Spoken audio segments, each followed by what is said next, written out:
Assalamualaikum warahmatullahi wabarakatuh. As-sabr.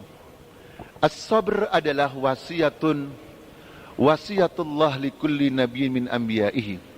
Sabar ini wasiat Allah kepada setiap nabinya. Jadi kalau nabi manusia terbaik saja diberikan wasiat oleh Allah untuk sabar, apalagi saya yang lemah atau kita semuanya ini. Dan subhanallah, dalam surat Al-Maidah surat nomor 5 ayat 9 itu, sabar itu ternyata luar biasa. Selain kunci keberhasilan kemenangan di dunia ini, tetapi sabar juga menjadikan sebab orangnya diampuni oleh Allah. Illal ladzina sabaru wa 'amilus solihati falahum ajrun 'adzim. Falahum ajrun kabir. Jadi kecuali orang-orang yang sabar dan orang-orang yang beramal soleh, maka mereka itu mendapatkan ajr, pahala dari Allah, mendapatkan ampunan dan pahala dari Allah yang besar. Saudara sekalian, sabar ini perlu sedikit direnungi Pak ya, difahami secara benar. Karena ada sebagian orang yang salah di dalam memahami sabar. Contohnya begini, ada sebagian anak mengatakan, Masya Allah bapak saya, ibu saya itu sabar sekali.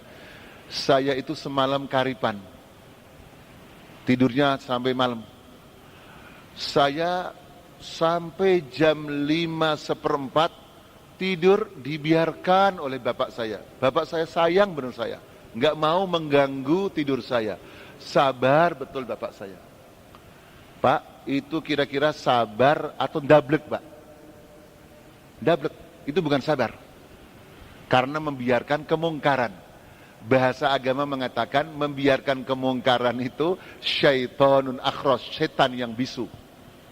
Jadi sabar itu ada dua. Yang pertama as-sabru 'ala ta'ah.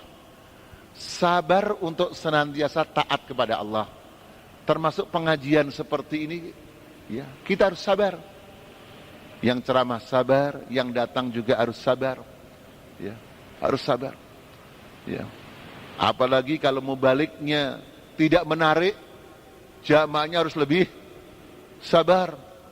Saking sabarnya ngantuk, begitu ngantuk tidur, begitu meninggal dunia. Sabar, dakwah ini sabar. Ya. As-sabru 'ala ta'ah. Untuk selalu sholat berjamaah membutuhkan kesabaran. Berbeda pendapat dengan saudara kita seperjuangan membutuhkan kesabaran. Wa kadzalika yang kedua, as-sabru 'anil maksiyah. Sabar untuk senantiasa meninggalkan kemaksiatan. Karena kemaksiatan itu kadang-kadang menarik.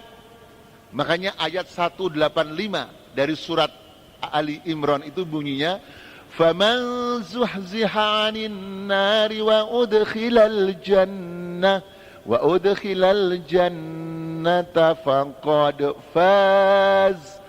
Barang siapa yang dijauhkan, famang zuhziha, barang siapa yang dijauhkan dari api neraka dan dimasukkan ke surga, maka sesungguhnya dia itulah orang yang sukses. Bapak Ibu sekalian, saya bertanya, zuhziha diterjemahkan ke dalam bahasa Indonesia, kalau dalam buku-buku terjemahan Bapak itu, buku terjemahan Al-Quran dari Departemen Agama, itu maknanya kan dijauhkan, terjemahnya afwan.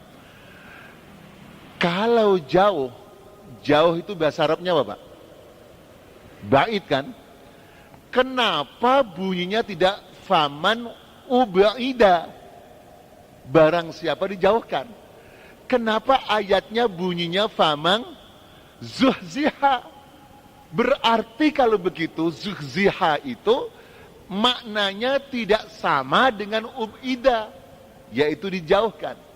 Tapi kan buku terjemah selalu dijauhkan. Sehingga orang ketika membaca ayat itu kurang mendalami karena terjemahannya sepotong.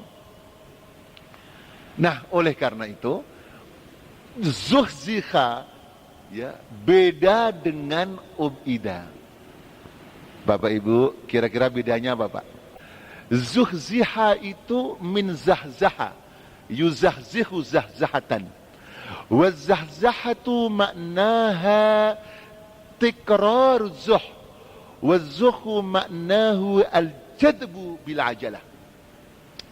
Jadi maknanya adalah zuhziha itu mengandung makna daya tarik yang cepat. Jadi kadang-kadang kemaksiatan itu daya tariknya sangat cepat sekali. Faman zuhziha 'anil nar wa udkhilal jannata faqad faz. Oleh karena itu, menghadapi seperti itu, kita juga harus sabar. As-sabru 'anil maksiyah. Baru kita mendapatkan ampunan Allah Subhanahu wa taala. Yang kedelapan adalah al-a'mal as-salihah. Di antara pintu untuk mendapatkan ampunan Allah, dan ini terbuka lebar untuk kita semuanya, adalah memperbanyak dalam rangka memproduksi amal-amal saleh. Saking diperlukan banyaknya di dalam Al-Quran, ketika Allah berfirman tentang amal, iman dan amal, yang lebih sering itu diredaksikan dengan jamak salihat. Termasuk orang yang mendapatkan surga dalam surat An-Nisa, bunyinya as-salihat. Walladzina amanu wa 'amilus salihati sanudkhiluhum jannatin tajri min tahtihal anharu khalidina fiha abada lahum fiha azwajum mutahharah wa nudkhiluhum dhillan dhalila. Jadi kita harus memperbanyak amal saleh. Jadi tidak cukup ibadah mahdoh saja, ibadah khusus, tapi juga ibadah ammah, ibadah secara umum.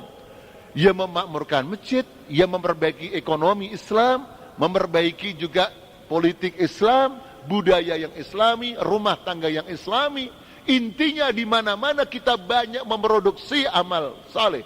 Intinya di mana-mana kita memperluas mimbar-mimbar dakwah, sehingga mimbar dakwah itu tidak hanya di masjid, dimanapun, ya. Ketika Allah memberikan kesempatan kita untuk berdakwah, perbanyak itu mimbar-mimbar dakwah, agar kita mampu memproduksi sekian banyak amal saleh, sehingga pahala Allah di akhirat nanti juga banyak. Makanya tadi ayatnya berbunyi fiha azwajum mutahharah. Di dalam surga itu bagi orang yang beramal soleh yang banyak, mendapatkan azwajum mutahharah, istri-istri yang disucikan. Tetapi ketika kita memproduksi amal soleh, di akhirat adalah ya azwaj, bahkan sama-sama perempuan, beda antara perempuan dunia dan akhirat. Makanya Allah memberikan sifat mutahharah, disucikan, yaitu taharah hissiyah wa taharah maknawiyah. Suci secara fisik dan suci secara maknawiyah, non fisik. Itulah istri-istri kita di akhir nanti biidznillah atas izin Allah. Di dunia ini ada Pak, istri yang suci seumur hidup? Sulit. Enggak ada. Dia datang bulan, dia melahirkan, dan sebagainya. Oleh karena itu, kita harus banyak memproduksi amal soleh. Selain untuk kebaikan di dunia ini, saudaraku yang saya cintai karena Allah, juga untuk kebaikan di akhirat nanti. Makanya orang yang beramal soleh, Allah Subhanahu wa ta'ala akan memberikan ampunan, dan ini janji Allah. Wa'adallahu alladhina amanu wa 'amilus shalihat, ya, bahwasanya lahum maghfirah, mereka akan mendapat ampunan. Assalamualaikum warahmatullahi wabarakatuh.